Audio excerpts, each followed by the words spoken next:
प्राचीन काल में झारखंड झारखंड काल की अगर बात किया जाए, प्राचीन काल में अगर झारखंड को अगर हम देखें तो उनमें मौर्य काल, मौर्योत्तर काल, गुप्त काल और गुप्तोत्तर काल, इन चार कालखंडों में बांटकर हम उसका अध्ययन करते हैं। सबसे पहले हम मौर्य काल को देखते हैं।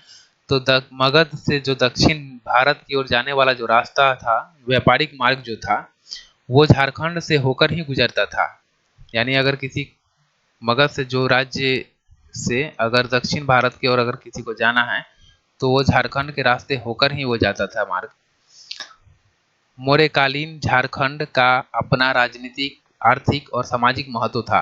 कौटिल्य का अर्थशास्त्र, कौटिल्य के अर्थशास्त्र के अनुसार अगर हम देखें तो इस क्षेत्र को कुकुट या कुकुट देश कहकर संबोधित किया गया है। कौटिल्य के अनुसार कुकुट देश में गणतंत्रात्मक शासन प्रणाली था और कौटिल्य ने अर्थशास्त्र के अनुसार चंद्रगुप्त मौर्य ने आटविक नामक एक पदाधिकारी को वहां पे नियुक्त किया था।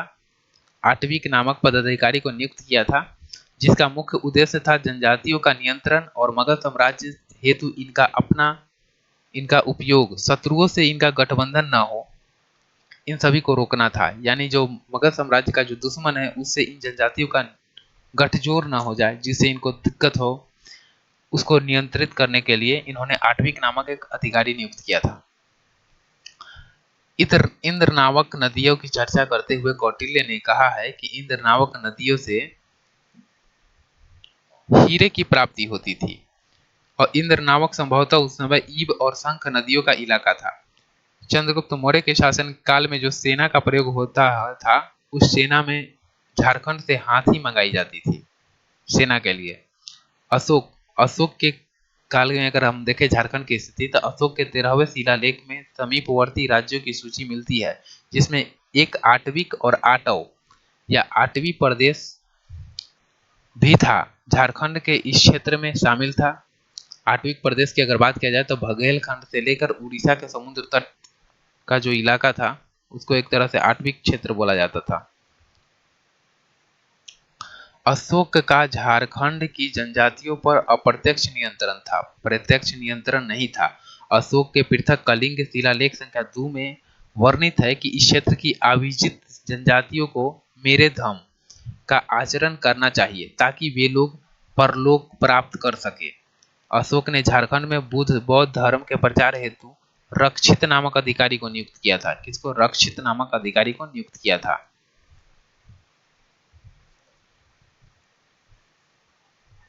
झारखंड में अशोककालीन कला का विवरण प्राप्त नहीं हुआ है। मौर्योत्तर काल में विदेशी आक्रमणकारियों ने भारत में अपने अपने राज्य स्थापित किए। अब हम मौर्योत्तर काल को देखते हैं। इसके अलावा भारत का विदेशियों से व्यापारिक संबंध भी स्थापित हुआ था, विदेशियों से भी व्यापारिक संबंध स्थापित हो चुका था। इसके प्रभाव खंड में झारखंड में भी दिखाई देते हैं, इसके प्रभाव जो थे। चलिए सबसे पहले हम लोग सिंध भूमि को देखते हैं, सिंध भूमि वाले एरिया को।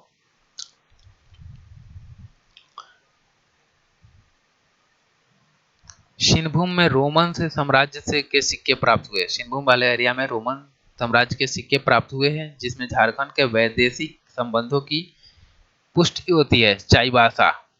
चाईबासा की अगर बात किया जाए तो चाईबासा से इंडो सीथियन सिक्के प्राप्त हुए हैं। रांची में अगर हम देखें तो रांची से कुषाण कालीन सिक्के प्राप्त हुए हैं, जिससे यह ज्ञात होता है कि इस क्षेत्र पर कनिष्क के प्रभाव था।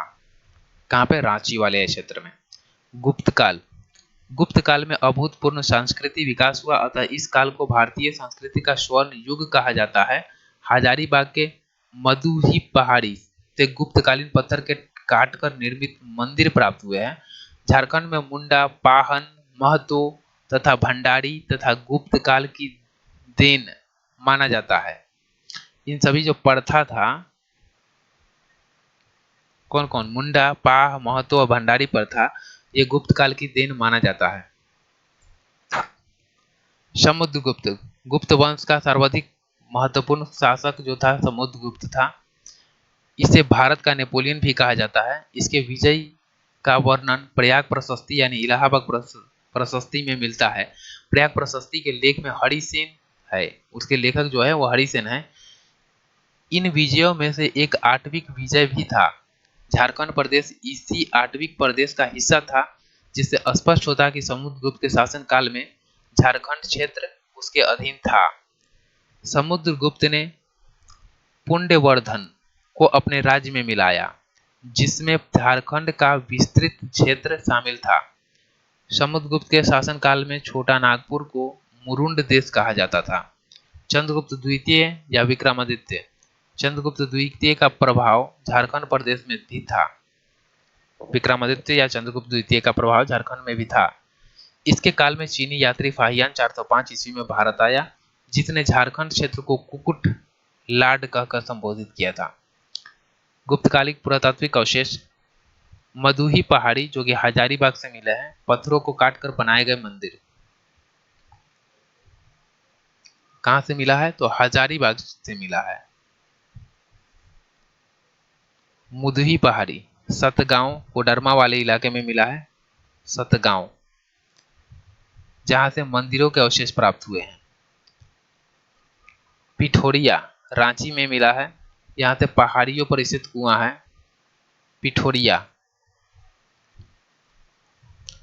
गुप्तोत्तर काल साशंक, गौर नरेश साशंक इस काल में एक प्रतापी शासक था। गुप्तोत्तर काल में शासंक के साम्राज्य का विस्तार संपूर्ण झारखंड, उड़ीसा और बंगाल वाले एरिया पे था। शासंक का अगर विस्तार अगर हम देखें उसके राज्य का, तो संपूर्ण झारखंड, उड़ीसा और बंगाल वाले क्षेत्र में था। यह बंगाल का पहला स्वतंत्र शासक था। इसकी राजधानी कर्ण सुवर्ण, जो कि मुर्शिदाबाद यानी पश्चिम बंगाल थी। शासक ने अपने विस्तृत साम्राज्य को सुचारू रूप से चलाने के लिए दो राजधानियां बनाई थी। पहला संथाल परगना या बड़ा बाजार, पहला अगर हम देखें तो संथाल परगना बड़ा बाजार, और दूसरा दुलमी, जो कि पुरुलिया पश्चिम बंगाल में था।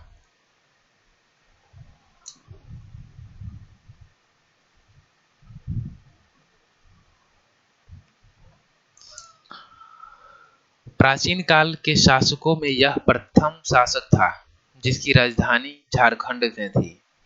शासक प्राचीन काल के शासकों में प्रथम शासक था जिसकी राजधानी झारखंड वाले क्षेत्र में था।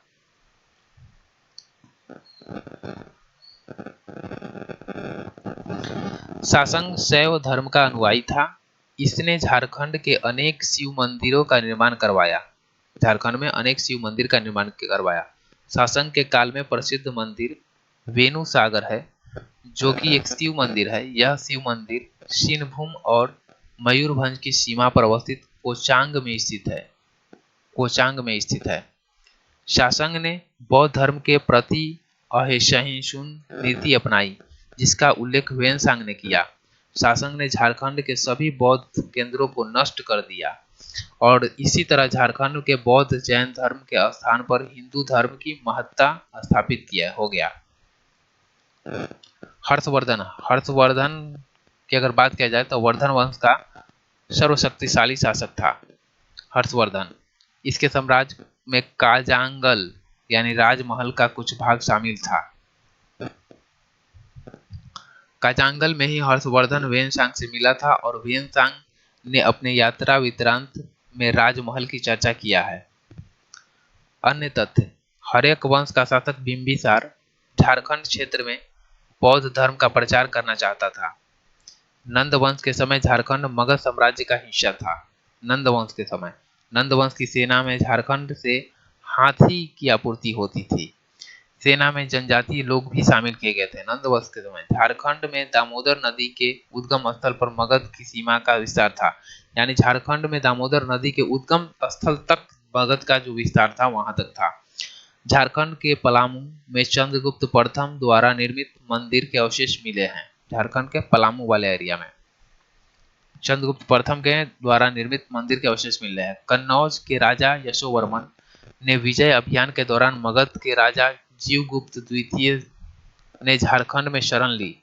13वीं सदी में उड़ीसा के राजा जयसिंह ने स्वयं को झारखंड का शासक घोषित कर दिया।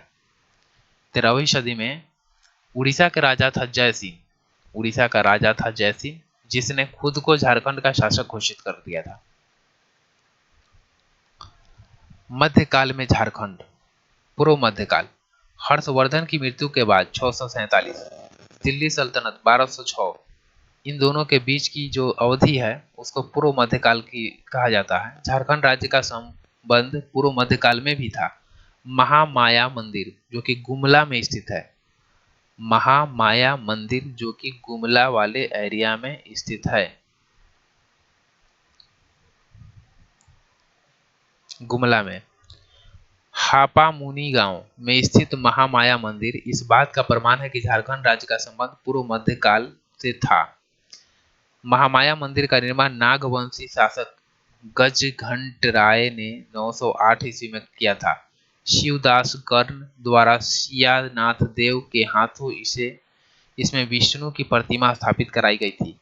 इस मंदिर के प्रथम जो पुरोहित थे वह द्विज हरिनाथ नामक मराठा ब्राह्मण था। यह गजघंट राय का धार्मिक गुरु था। टांगीनाथ का मंदिर जो कि गुमला वाले क्षेत्र में स्थित है, टांगीनाथ का मंदिर गुमला वाले एरिया में स्थित है। इस मंदिर का निर्माण भी इसी काल में हुआ है, पूर्व मध्यकाल में। छिन्नमस्तिका मंदिर रजरप्पा जो कि रामगढ़ में स्थित है, छिन्नमस्तिका मंदिर का अष्टभुजी छिन्नमस्तिका शक्तिपीठ भी पूर्व मध्य काल की पुष्टि करता है। छिन्नमस्तिका बौद्ध प्रजयोगिनी का ही हिंदू प्रतिरूप है। इटखोरी जो कि चतरा वाले एरिया में है, इटखोरी झारखंड के इटखोरी चतरा से पाल शासक महेंद्र पाल के शिलालेख मिले हैं।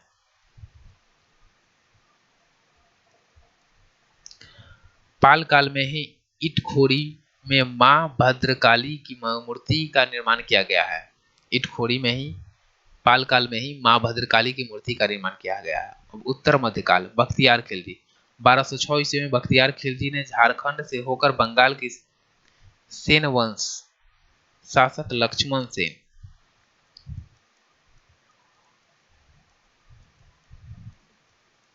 बख्तियार खिलजी ने झारखंड के रास्ते ही या झारखंड से होकर ही बंगाल के सेन वंश के लक्ष्मण सेन पर उसकी राजधानी जो थी लखनऊ थी, राजधानी उस समय सेन वंश की थी नादिया, उस पर आक्रमण कर दिया। झारखंड बख्तियार खिलजी झारखंड से होकर ही गया था। सेन वंश के शासक लक्ष्मण सेन उस समय रहता है और उसकी राजधानी नादिया, उस पर आक्रमण किया। बिहार का पहला स्वतंत्र शासक था और यह कुतुबुद्दीन ऐबक का सेनापति था बख्तियार खिलजी। गुलाम वंश के इल्तुतमिश और बलबन के समय झारखंड इनके प्रभाव से मुक्त था, क्योंकि उस समय नागवंश के राजा हरिकर्ण प्रभावशाली और शक्तिशाली था।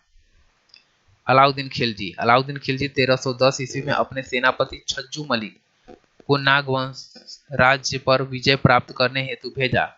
अलाउद्दीन खिलजी के सेनापति छज्जू मलिक ने नागवंशी शासक को कर देने के लिए विवश किया। अलाउद्दीन खिलजी का सेनापति मलिक काफूर दक्षिण भारत के विजय अभियान पर जाते समय झारखंड से गुजरा था। नागवंश राजा बेनुकर्ण ने अलाउद्दीन खिलजी की अधीनता स्वीकार की थी। नागवंश के राजा बेनुकर्ण जो था वो अलाउद्दीन खिलजी की अधीनता स्वीकार किया था। मोहम्मद बिन तुगलक वंश के शासक मोहम्मद बिन तुगलक का सेनापति मलिक बया हजारीबाग वाले क्षेत्र पर, हजारीबाग वाले एरिया पे, हजारीबाग क्षेत्र में चाई चांपा हजारीबाग के पश्चिमी भाग में यह अवस्थित है तक आ पहुंचा था। जबकि संथाली स्रोत के अनुसार आक्रमण इब्राहिम अली के नेतृत्व में हुआ। इस आक्रमण के दौरान इब्राहिम अली द्वारा बिघा के किले पर अधिकार के बाद संथाल लोग अपने सरदार के साथ यहां से भाग गए। मलिक बया ने हजारीबाग के चाई किला को जीतकर फतेह खान दौरा के हवाले कर दिया। मलिक बया ने हजारीबाग के चाई किला को जीतकर फतेह खान दौरा के हवाले कर दिया और मोहम्मद बिन तुगलक ने छज्जुद्दीन आजमूल मुल्क को सतगांव यानी कोडरमा सतगांव बोले तो कोडरमा, कोडरमा का शासक नियुक्त कर दिया। किसको? तो छज्जुद्दीन आजूमुल मुल्क को। तुगलक काल में नागवंश से राजा हरिसिंह कर्ण थे, हरिकर्ण थे। फिरोज शाह तुगलक।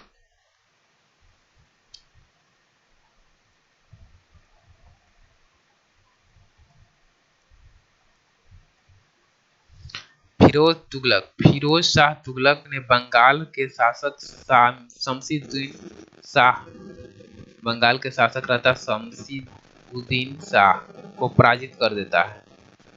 कि किसने? तो फिरोज शाह तुगलक ने बंगाल के शासक उस समय रहता है शमशीरुद्दीन शाह, उसको पराजित कर हजारीबाग के सतगांव, हजारीबाग के सतगांव यानी कोडरमा क्षेत्र पर विजय प्राप्त किया और इसे अपने जीते हुए क्षेत्र की राजधानी बनाया।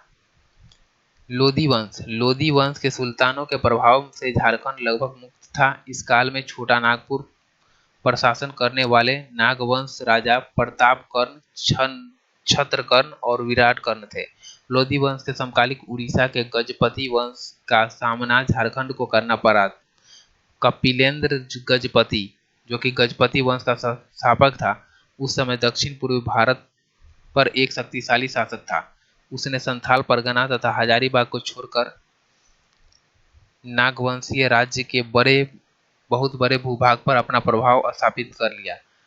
1494 ईस्वी में सिकंदर लोदी ने भय से जौनपुर के शासक हुसैन शाह सरकी ने झारखंड के साहेबगंज में शरण ली। 1494 ईस्वी में सिकंदर लोदी के भय से जौनपुर के शासक जो रहता है हुसैन शाह सरकी, उसने झारखंड के साहेबगंज में शरण लिया, साहिबगंज वाले एरिया में। आदिल शाह द्वितीय बीजापुर का शासक, खानदेश का शक्तिशाली शासक आदिल शाह द्वितीय या आदिल खान द्वितीय ने अपने सैन्य दल को झारखंड भेजा था, अतः उसे झारखंडी सुल्तान के नाम से भी जाना जाता है। किसको? आदिल शाह द्वितीय को झारखंडी सुल्तान कहा जाता है। शेर शाह यानी अफगान शासक,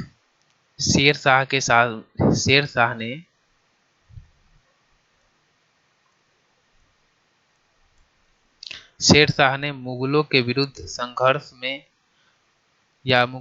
संघर्ष के अपने विभिन्न अभियानों में झारखंड क्षेत्र का प्रयोग किया था।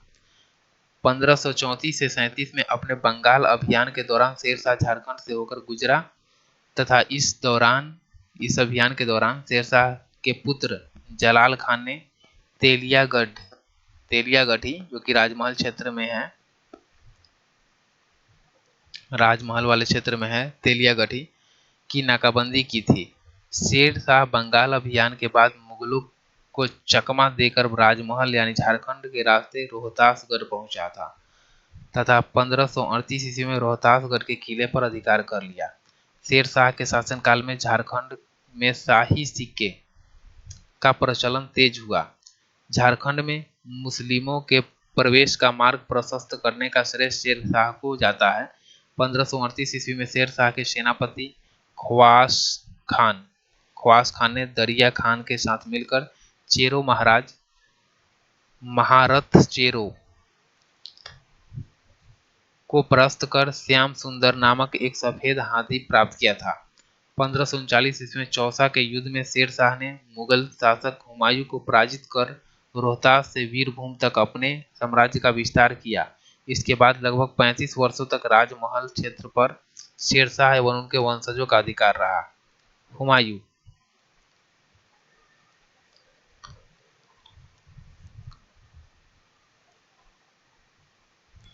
हालांकि शेर शाह को हुमायूं को पराजित करने में चेर जो शासक रहते हैं उन्होंने मदद भी किया था। अब हुमायूं मुगल अफगान संघर्ष के दौरान एक बार हुमायूं भूरकुंडा यानी रामगढ़ पर पहुंच गया था। अकबर, झारखंड के संदर्भ में अकबर के शासनकाल को दो भागों में विभक्त किया जाता है या विभक्त किया जा सकता है। शासनकाल का पूर्वार्ध एवं शासनकाल का उत्तरार्ध। अकबर ने अपने शासनकाल के पूर्वार्ध में झारखंड क्षेत्र में सक्रिय अफगानों पर विजय प्राप्त किया तथा उत्तरार्ध में क्षेत्रीय राजवंशों पर शासन स्थापित किया। अकबर के शासनकाल का पूर्वार्ध की अगर बात किया जाए तो अफगानों पर विजय। अकबर के विरुद्ध अभियान में अफगानों ने झारखंड के क्षेत्र पर उपयोग किया, झारखंड वाले एरिया का उपयोग किया। 1575 ईस्वी में टकरोई की लड़ाई, जो कि बझौरा भुधुलमारी की लड़ाई यानी बालासोर उड़ीसा के पास था। उसके बाद में जुनैद करानी, जो कि दिल्ली सल्तनत से संबंधित थे, बिहार जाने के क्रम में रामपुर वर्तमान रामगढ़ में रुका, जहां इसकी पीछा करते हुए मुगलों की सेना भी आ पहुंच गई। यहां जुनैद करानी ने व मुगलों की सेना के बीच हुए रामपुर की लड़ाई में मुगलों की जीत हुई। अकबर के शासनकाल का उत्तरार्ध यानी क्षेत्रीय राजवंशों का शासन। छोटा नागपुर, खासकर नागवंश। अकबर नागवंशों की राजधानी कोकरह या खुखरा को अपने नियंत्रण में लेना चाहता था। इसका प्रमुख कारण था कि दक्षिण भारत जाने हेतु युद्ध में इस क्षेत्र का उपयोग, सामरिक कारण, साम्राज्य विस्तार यानी राजनीतिक कारक, और इस क्षेत्र की आर्थिक समृद्धि यानी आर्थिक कारण। अकबर ने 1585 ईस्वी में शाहबाज खान को झारखंड पर विजय प्राप्त करने हेतु भेजा। इस युद्ध में नागवंश शासक मधुकर शाह की पराजय हुई तथा मधुकर शाह ने वार्षिक मालगुजारी देना स्वीकार किया। बाद में मधुकरन शाह ने उड़ीसा के शासक कुतलुग खान एवं उसके पुत्र निसार खान के विरुद्ध मुगल मनसबदारी मान सिंह के अभियान में मुगलों का साथ दिया। पलामू का चेरो वंश। 1589 ईस्वी में राजा मानसिंह को अकबर ने बिहार और झारखंड का सूबेदार नियुक्त किया। मानसिंह ने 1590 ईस्वी में पलामू के चेरो राजा भागवत राय को पराजित किया और मुगलों की अधीनता स्वीकार करने हेतु विवश कर दिया। पलामू में मुगलों की सेना नियुक्त करके भागवत राय को राजा बनने रहने दिया। 1605 ईस्वी में अकबर की मृत्यु के बाद चेरो ने मुगलों की सेना को मार भगाया तथा पलामू पर पुनः अपनी सत्ता स्थापित कर लिया। सिंहभूम का सिंह वंश। 1592 ईस्वी में उड़ीसा अभियान हेतु जाते समय मानसिंह सिंहभूम क्षेत्र से होकर गुजरा। इस समय सिंहभूम के पोरहाट में सिंहवंशी राजा रंजीत सिंह का शासन था। मानसिंह ने इस दौरान रंजीत सिंह को मुगलों की अधीनता स्वीकार करने हेतु विवश कर दिया तथा उसे अपने अंगरक्षक दल में शामिल कर लिया। 1592 ईस्वी में मानसिंह ने राजमहल यानी साहेबगंज को बंगाल की राजधानी बनाया। मानसिंह बनाया था राजमहल को बंगाल की राजधानी। मानसिंह ने परकोटा यानी ऊंची चार दीवारी व महल वाले नगरों का संयुक्त रूप से अकबर नगर नामकरण किया। मानभूम और हजारीबाग का राजवंश। मानभूम धनबाद को पहले मानभूम कहा जाता था और हजारीबाग के राजवंश। 1590 से 91 में मानसिंह मिदनापुर के अभियान पर जाते समय मानभूम से गुजरा और इस दौरान उसने परा तथा तेलकुपी के मंदिरों का जीर्णोद्धार किया। आईने अकबरी के अनुसार हजारीबाग के 6 और चंपा परगना बिहार सूबा में शामिल थे। हजारीबाग का 6 और चंपा परगना जो था वो बिहार सूबे में शामिल थे, जिसकी वार्षिक मालगुजारी 15,500 रुपए निर्धारित की गई थी। जहांगीर झारखंड के संदर्भ में जहांगीर के शासनकाल का संबंध छोटा नागपुर खास के नाग वंश, पलामू का चेरो वंश, छोटा नागपुर के खास नागवंश और विष्णुपुर के पंचेत पर आक्रमण तथा शाहजहां यानी शाहजादा खुर्रम के राजमहल आगमन से है। छोटा नागपुर, खास और नागवंश। जहांगीर की आत्मकथा तुजुके जहांगीरी में छोटा नागपुर क्षेत्र से सोने की प्राप्ति का उल्लेख मिलता है।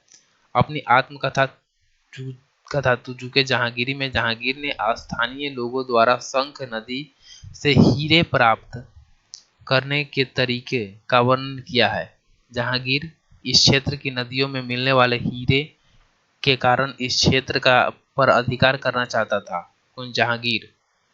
जहांगीर के समय कोकर कोकर का शासक दुर्जन साल यानी मधुकर शाह का उत्तराधिकारी था, जिसने मुगलों की अधीनता स्वीकार करने तथा मालगुजारी देने से मना कर दिया। जहांगीर ने 1612 ईस्वी में जफर खान को बिहार का नया सूबेदार नियुक्त किया और उसे कोकरह क्षेत्र पर अधिकार करने का आदेश दिया, परंतु बीमारी के कारण जफर खान की मृत्यु हो गई तथा जहांगीर की इच्छा अधूरी रह गई। जहांगीर ने 1615 ईस्वी में इब्राहिम खान यानी नूर जहां का भाई को बिहार का सूबेदार नियुक्त किया तथा उसे कोकरह यानी झारखंड पर विजय प्राप्त करने हेतु भेजा। इस दौरान इब्राहिम खान ने इस क्षेत्र पर विजय प्राप्त कर लिया तथा हीरो के लिए प्रसिद्ध शंख नदी को अपने अधिकार में ले लिया। इब्राहिम खान ने नागवंशीय राजा दुर्जन साल को मुगलों की अधीनता स्वीकार करने का आदेश दिया तथा उससे मना करने पर दुर्जन शाह को 12 वर्षों तक ग्वालियर के किले में बंदी बनाकर रखा। इस अभियान से जुड़े सभी व्यक्तियों को पुरस्कृत किया गया तथा इब्राहिम खान को फात जंग की उपाधि प्रदान करते हुए 4 हजारी मानसबदार बनाया गया। 1627 ईस्वी में जहांगीर के दरबार में एक हीरे की असलियत को लेकर विवाद हो गया। इन हीरो को परखने हेतु दुर्जन शाह को ग्वालियर से शाही दरबार में बुलाया गया और दुर्जन साल द्वारा हीरे की पहचान कर लेने के बाद जहांगीर ने खुश होकर दुर्जन शाह को शाह की पदवी दी और प्रदान करते हुए उन्हें मुक्त कर दिया तथा उसके राज्य वापस भेज दिया। इसका बदला दुर्जन शाह ने मुगल शासक जहांगीर को 6000 रुपये वार्षिक कर देना स्वीकार किया। पलामू का चेरो वंश 1607 ईस्वी में अब्दुल फजल के पुत्र अफजल खान को जहांगीर ने बिहार का सूबेदार नियुक्त किया। अफजल खान ने जहांगीर के आदेश से पलामू के चेरो राजाओं के विरुद्ध एक सैन्य अभियान चलाया। उसके आक्रमण के समय पलामू का चेरोवंशी शासक आनंद राय था, परंतु आक्रमण के 2 सप्ताह के भीतर ही बीमारी के कारण अफजल खां की मृत्यु हो गई और इस अभियान जो था वो असफल हो गया। 1612 ईस्वी में अनंत राय की मृत्यु के पश्चात सहबल राय पलामू का शासक बना। उसने अपने राज्य का विस्तार सड़क-ए-आजम यानी जीटी रोड पर चौपारण यानी हजारीबाग तक किया।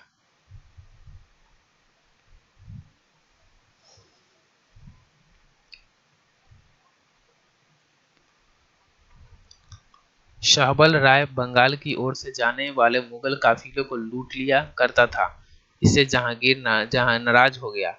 उसने सहबल राय को बंदी बनाकर दिल्ली लाने का आदेश दिया। जहांगीर ने अपने मनोरंजन हेतु सहबल राय को एक बाघ से लड़ने का आदेश दिया। इस लड़ाई में सहबल खां राय की मृत्यु हो गया। सहबल राय की मृत्यु का समाचार मिलते ही चेरो ने सीमावर्ती मुगलों क्षेत्रों से उत्पाद मचाना प्रारंभ कर दिया जिसका मुगल अधिकारियों ने दमन कर दिया। विष्णुपुर व पंचेत पर आक्रमण। जहांगीर के शासन काल में मुगल सेना ने मानभूम के विष्णुपुर पर अधिकार करने में सफल रहा।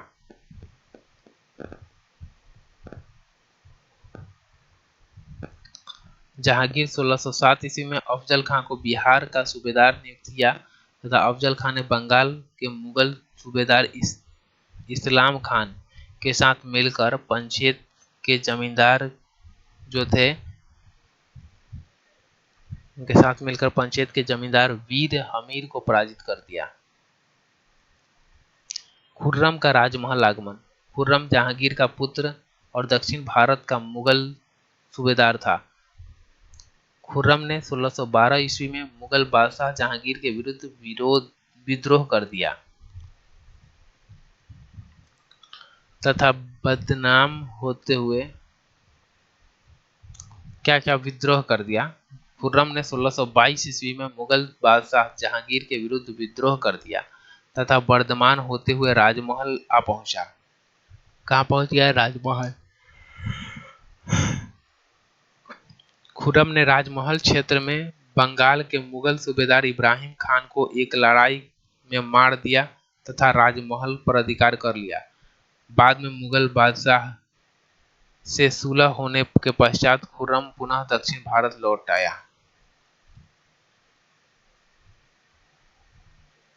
शाहजहां। झारखंड के संदर्भ में शाहजहां के शासनकाल का संबंध छोटा नागपुर खास के नागा वंश या नागवंश, पलामू के चेरो वंश, छोटा नागपुर के नागा वंश,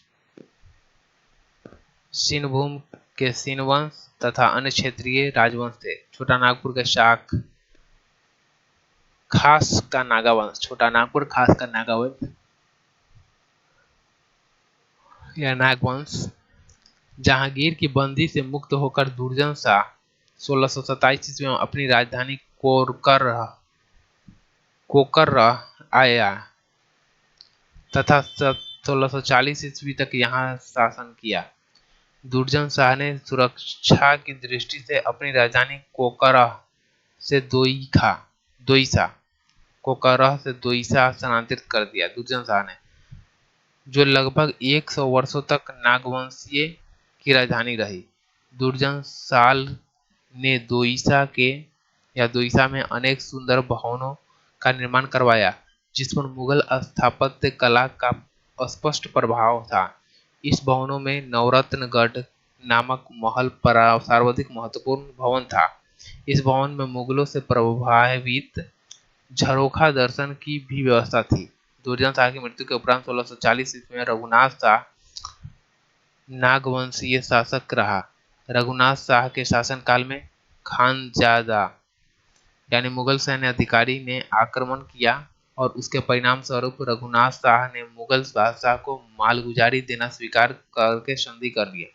पलामू का चिरोज। शाहजहां के शासनकाल के समय पलामू के शासक प्रताप राय था। पलामू का शासक प्रताप राय था। यह अत्यंत शक्तिशाली एवं समृद्ध शासक था।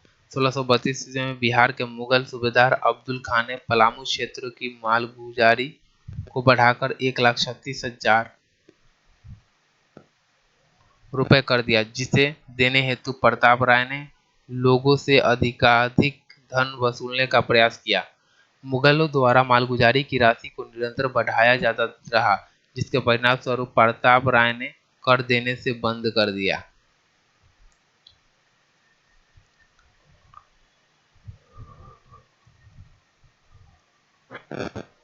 शाहजहां ने शाइस्ता खान को बिहार का नया सूबेदार नियुक्त किया था। शाहजहां ने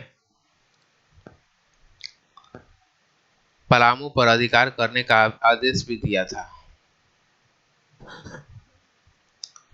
शाइस्ता खान ने 1641 ईस्वी में पलामू के चेरो राज्य पर आक्रमण किया तथा प्रताप राय ने इस आक्रमण के बाद शाइस्ता खान से संधि करते हुए 80,000 रुपए देने तथा पटना में हाजिरी लगाना स्वीकार किया।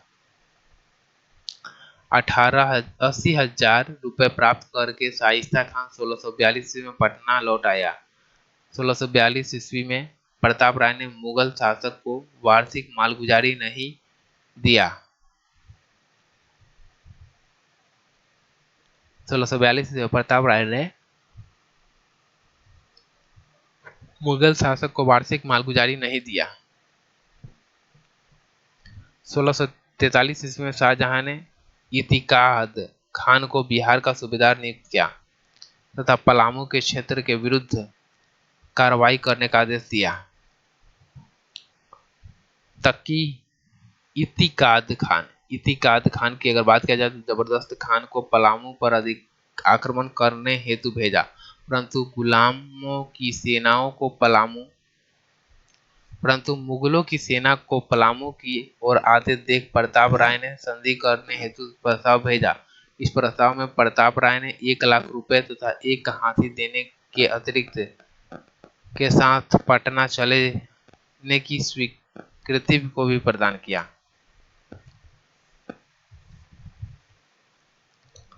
इतिकाद खान की सिफारिश पर 1644 ईस्वी में शाहजहां ने प्रताप राय को 1000 मनसब प्रदान किया तथा पलामू को उसी के अधिकार में देते हुए 1 करोड़ रुपए सालाना मालगुजारी तय किया। पलामू पर आक्रमण कर प्रताप राय को संधि हेतु विवश करने वाला जबरदस्त खान को 2000 मानसबदार नियुक्त किया गया। प्रताप राय की मृत्यु के बाद पलामू कुछ समय तक भूपाल राय तथा उसके बाद मेदिनी राय का शासक रहा। पुरानी पलामू किला का निर्माण प्रताप राय के शासनकाल में हुआ था। बाद में मेदिनी राय ने यहाँ पर नया किला का निर्माण करवाया। सिंहभूम का सिंह वंश। शाहजहां के समय सिंहभूम वाले एरिया पे सिंहवंशी शासक उड़ीसा के मुगल सूबेदार के माध्यम से मालगुजारी देते थे। अन्य क्षेत्रीय राजवंश। शाहजहां के शासनकाल में पंचेत की राजा वीर नारायण सिंह ने मुगलों से पराजित होने के बाद अपनी राजधानी परिवर्तन कर दिया। 1639 ईस्वी में बंगाल की राजधानी राजमहल थी, जहां पर मुगलों का एक टकसाला भी था। औरंगजेब के शासनकाल में बंगाल की राजधानी राजमहल की पहाड़ी राजमहल से परिवर्तित करके ढाका लाया गया। औरंगजेब के शासनकाल में बंगाल की राजधानी जो राजमहल से परिवर्तित करके ढाका लाया गया। शाहसूजा शाहजहां का पुत्र था।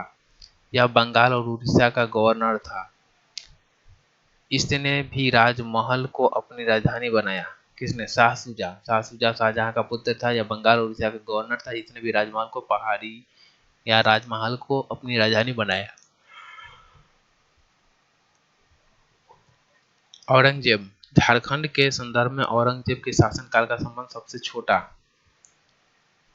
के संबंध में देखिए, झारखंड के संदर्भ में औरंगजेब के शासनकाल का संबंध छोटा नागपुर खास के नागवंश, पलामू के चेरो वंश और सिंहभूम के शिन वंश तथा अन्य क्षेत्रीय राजवंश से है। छोटा नागपुर के खास का नागा वंश। नागवंशी शासक रघुनाथ शाह और राम शाह औरंगजेब के समकालिक थे। औरंगजेब के शासनकाल में अधिकांश समय तक कोकरा का नागवंशी राजा रघुनाथ शाह तथा रघुनाथ शाह का धर्म गुरु ब्रह्मचरित हरिनाथ था। रघुनाथ शाह अत्यंत धार्मिक प्रवृत्ति और दानी स्वभाव का व्यक्ति था।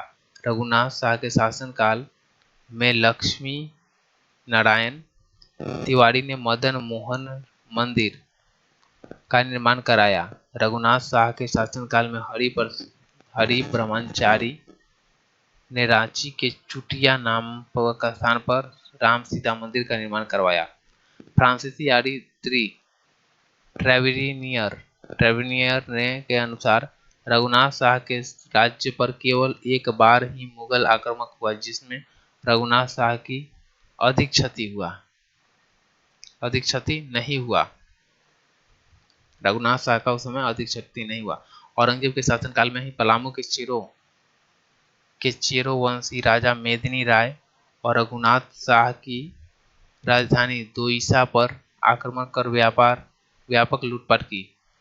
इस लूटपाट में मेदिनी राय को पत्थर का एक विशाल फाटक प्राप्त हुआ।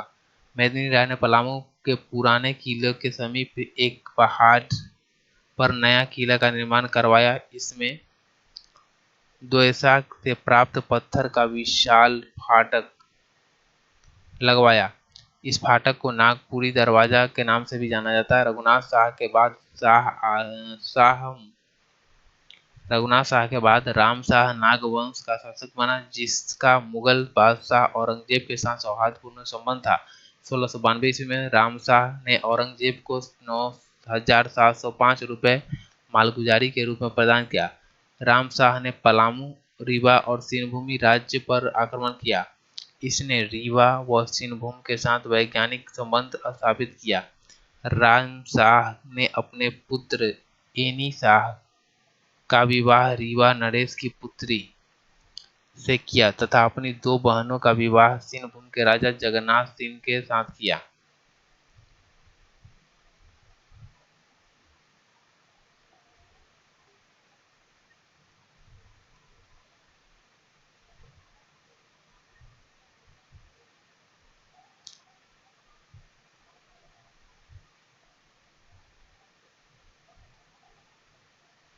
पलामू का चेरो वंश। औरंगजेब के शासन के प्रारंभिक काल में पलामू के चेरो राजा मेदिनी राय का शासन था। मेदिनी राय सर्वाधिक शक्तिशाली चेरो वंशी शासक था। मेदिनी राय ने मुगलों की अधीनता स्वीकार करने तथा उन्हें कर देने से मना कर दिया था। उसके साथ ही वह सीमावर्ती मुगल राज्यों पर आक्रमण कर लूटपाट भी करता था। औरंगजेब ने अपने सूबेदार दाऊद खान को 1660 ईस्वी में पलामू पर आक्रमण करने और मेदिनी राय से कर वसूलने को भेजा।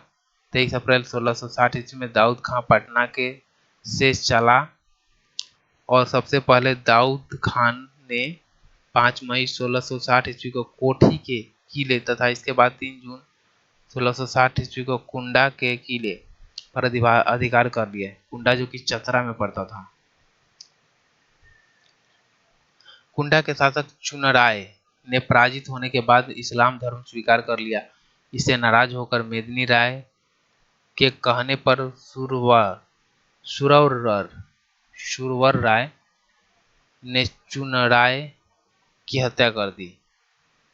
25 अक्टूबर 1660 ईस्वी को दाऊद खान ने चेरो राज्य की राजधानी की ओर आक्रमण हेतु बढ़ा तथा 3 नवंबर 1660 ईस्वी को तरहसी पहुंचा। मेदिनी राय ने अपने मंत्री सूरत सिंह के माध्यम से तरहसी पहुंचे और दाऊद खान को संधि का प्रस्ताव भेजा।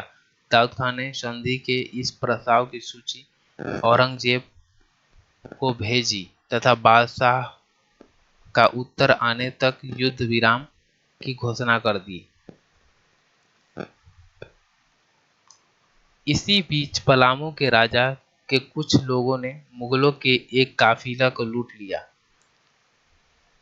इससे नाराज होकर दाऊद खान पलामू पर आक्रमण करने हेतु राजधानी तक आ गया।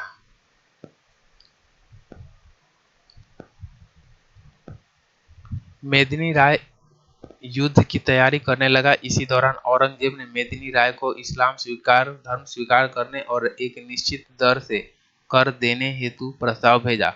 इसे स्वीकार करने पर मेदिनी राय को उसके पद पर बने रहने या देने का प्रस्ताव था। मेदिनी राय ने औरंगजेब का यह प्रस्ताव ठुकरा दिया तथा युद्ध की घोषणा कर दी। औरंगा नदी के तट पर स्थित नए किले के समीप मुगलों की सेना तथा मेदिनी राय के बीच युद्ध शुरू हो गया। इसमें मुगलों की सेना जो था वो भारी पड़ी तथा मेदिनी राय की सेना कमजोर हो गई। मेदिनी राय ने किले में कीमती सामान देखकर महिलाओं व बच्चों को जंगल में भेज दिया तथा स्वयं नए किले में रुक गया। क्या मेदिनी राय ने किले में कीमती सामान देकर महिलाओं व बच्चों को जंगल में भेज दिया तथा स्वयं नए किले में ही रुक गया। मुगल सेना द्वारा नए किले पर आक्रमण करने के बाद मेदिनी राय भी जंगलों की ओर भाग गया।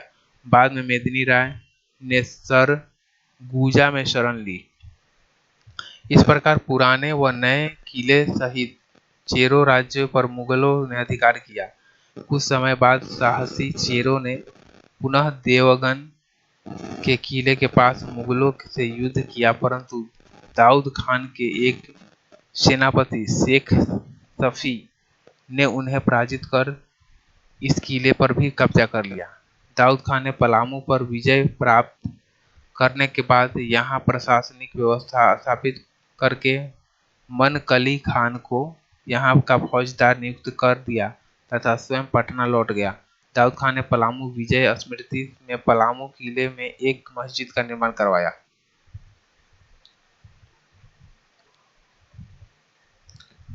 दाऊद खान पटना लौटते समय पलामू किले का सिंह द्वार अपने साथ ले गया तथा उसे दाऊद नगर की अपनी गढ़ी में लगवा दिया। इस अभियान में सफलता से खुश होकर मुगल बादशाह औरंगजेब ने दाऊद खान को पुरस्कार के रूप में 50,000 रुपए की मोतियों की माला दिया तथा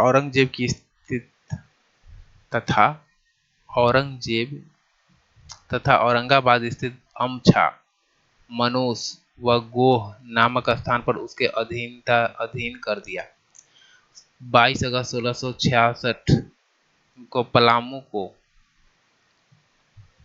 बिहार के सूबेदार के अधीन करते हुए मनकली खान को स्थानांतरित कर दिया गया।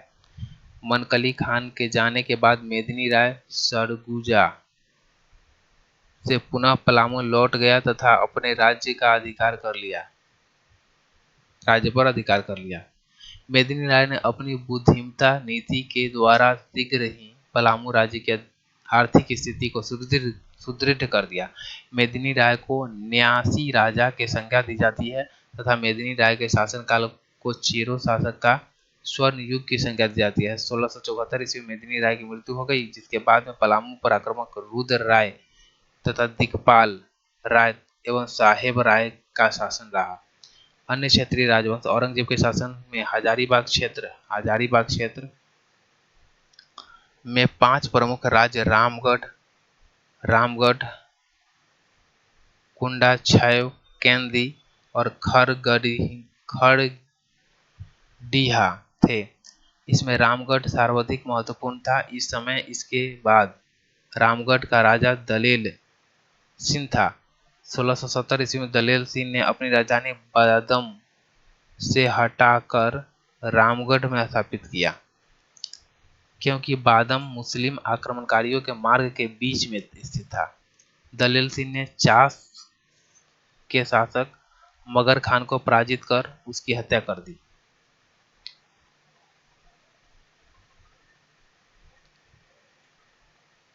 कुंडा राज्य यानी चतरा, कुंडा राज्य की अगर बात किया जाए तो चतरा की स्थापना औरंगजेब के एक अधिकारी राम सिंह ने किया था। 1669 ईस्वी में औरंगजेब ने राम सिंह को मराठा पिंडारियों से रक्षा हेतु बाबल तार, पिनभूरी, बरवाडीह व नागदर्रा की जिम्मेदारी प्रदान किया। केंद्रीय राज्य वर्तमान चतरा जिले में स्थित था, जिसके पूर्व में छौ राज्य अवस्थित था। औरंगजेब द्वारा बंगाल की राजधानी राजमहल से ढाका स्थानांतरित करने के बाद 1695-96 मिदनापुर, बंगाल के शोभा सिंह व उड़ीसा के अफगान रहीम खान ने राजमहल क्षेत्र में लूटपाट की तथा इस पर कब्जा कर लिया। 1697 में जबरदस्त खान ने इसे पुनः मुक्त कराया। मराठे के आक्रमण के परिणामस्वरूप झारखंड पर से मुगलों का प्रभाव समाप्त हो गया। झारखंड के धनबाद एकमात्र ऐसा क्षेत्र था जो मुस्लिम आक्रमणों से पूर्णतः बचा रहा। कौन सा? तो धनबाद। अन्य तथ्य, पाल शासकों के काल में झारखंड में बौद्ध धर्म की वज्रयान शाखा विस्तारित हुआ। उड़ीसा के राजा नरसिंह देव द्वितीय ने 12वीं सदी में स्वयं को झारखंड का राजा घोषित किया।